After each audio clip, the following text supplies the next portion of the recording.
እንኳን ደህና መጡ። እንኳን ደህና ቆያችሁኝ። የተርሚናል ኢንተርፕራይዞች ባለሙያዎች አደረጃጀት ምንን ታሳቢ ያደረገ ነው? ሌላው ደግሞ ምን አይነት ችግሮችን ይፈታል?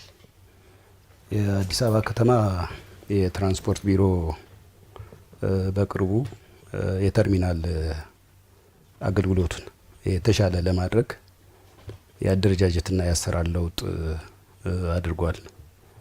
ዋናው የአደረጃጀትና የአሰራር ለውጥ ማድረግ ያስፈለገበት ምክንያት የከተማችንን የህዝብ ትራንስፖርት አገልግሎት ለማሻሻል ነው።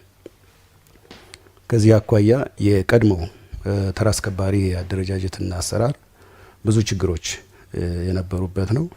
ስለዚህ እነዚህን ችግሮች ለመፍታት ነው አዲስ ደንብ ያዘጋጀ ነው።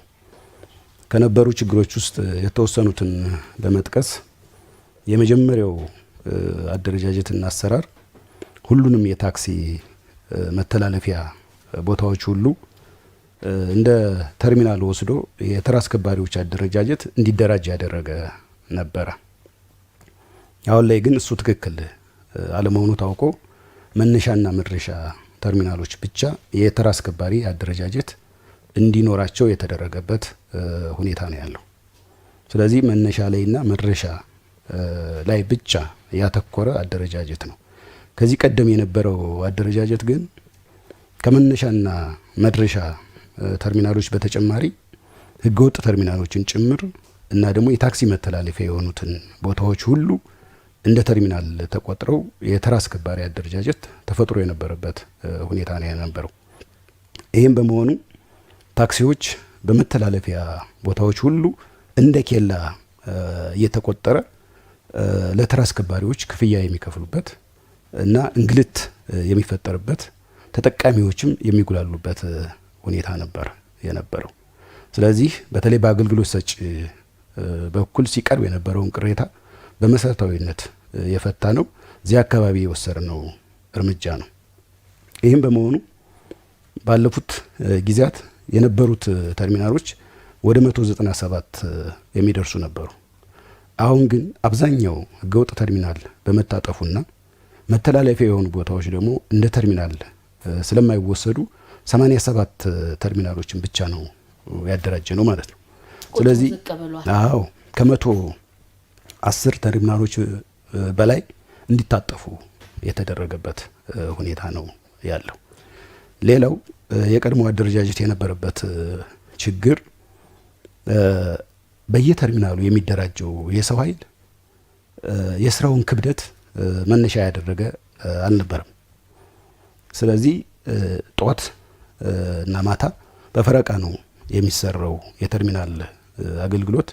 ነገር ግን እዛ ተርሚናል ላይ ሲፈጠር የነበረው የሰው ኃይል ለስራ እድል ፈጠራ በሚል ታሳቢ ብቻ የትራንስፖርት አገልግሎቱን ግምት ውስጥ ባለማስገባት ብዙ የሰው ኃይል የሚደራጅበት ሁኔታ ነበር የነበረው። ይሄ ደግሞ በቦታው ላይ ትርምስ እንዲፈጠር አገልግሎቱ የትራንስፖርት አገልግሎቱን ከማሻሻል ያለፈ ገቢ ለመሰብሰብ ብቻ ወደ ማተኮር የወሰደበት ሁኔታ ነበር የነበረው። ከዚህ አካባቢ በተወሰደው እርምጃ ቀድሞ የነበረው የአንቀሳቃሾች ቁጥር ከ3600 በላይ ነበር የነበረው። አሁን ግን በአዲሱ አደረጃጀት ወደ 996 እንዲመጣ ነው የተደረገው ማለት ነው። ስለዚህ አላስፈላጊ የሰው ኃይል እንዲቀነስ የተደረገበት ሁኔታ ነው ያለው። ለትራንስፖርቱ አገልግሎት ብቻ የሚያስፈልገው ለጧት ፈረቃና ለማታ ፈረቃ ብቻ የሚያስፈልገው የሰው ኃይል ተለይቶ እንዲደራጅ የተደረገበት ሁኔታ ነው ያለው። ሌላው ችግር በአንድ ተርሚናል ውስጥ የተደራጁ የተርሚናል ኢንተርፕራይዞች ለምን ያህል ዓመት መቆየት እንዳለባቸው በግልጽ አልተቀመጠም ነበር። እንግዲህ ሴክተሩ ይታወቃል የጥሪት ማብሪያ ሴክተር ነው እንጂ የእድገት ተኮር ሴክተር አይደለም። ስለዚህ በዛ ዘርፍ ላይ የተደራጁ ኢንተርፕራይዞችና አንቀሳቃሾች ምን ያህል ጊዜ ነው መቆየት ያለባቸው የሚለው በአሁኑ አደረጃጀትና አሰራር በግልጽ ተመልሷል። 2 ዓመት ብቻ ነው የሚቆዩት። ነገር ግን ካሁን በፊት በነበረው ሁኔታ ከ2003 ጀምሮ የተደራጁ እስከ አሁኑ ጊዜ ድረስ የቆዩበት 17 ዓመት 15 ዓመት 14 ዓመት የቆዩበት ሁኔታ ነበር የነበረው። ይሄ ደግሞ ብዙ ቅሬታ በተለይም አዲስ ስራ ፈላጊ ወጣቶች ላይ ብዙ ቅሬታ ሲነሳ ነበር የነበረው።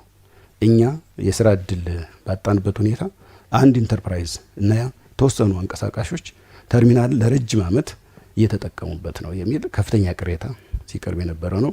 ይሄ በዚህ አደረጃጀት ተፈቷል ማለት ነው። ሌላው የቀድሞ አደረጃጀት የነበረበት ችግር የገቢ አሰባሰቡ ግልጸኝነት አልነበረው። አሁን ግን የገቢ አሰባሰቡ ታሪፉ፣ የቁጠባ ስርዓቱ በግልጽ ተቀምጧል ማለት ነው። ስለዚህ በመነሻና በመድረሻ ተርሚናሎች የአገልግሎት ሰጪ ታክሲዎች የሚከፍሉት ክፍያ 10 ብር ነው። በፊት ግን እንደየተርሚናሉ ይለያይ ነበር። አንዳንድ ቦታ ላይ እስከ 100 ብር ድረስ የሚጠየቅበት ሁኔታ ነበር የነበረው።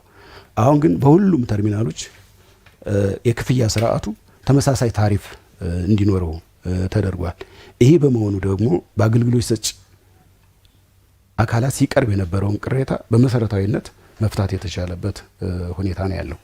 ሌላው ምን ያህል ገንዘብ እንደሚሰበሰብም ከአገልግሎቱ አይታወቅም ነበር። ለመንግስትም ታክስ አይከፈልም ነበር።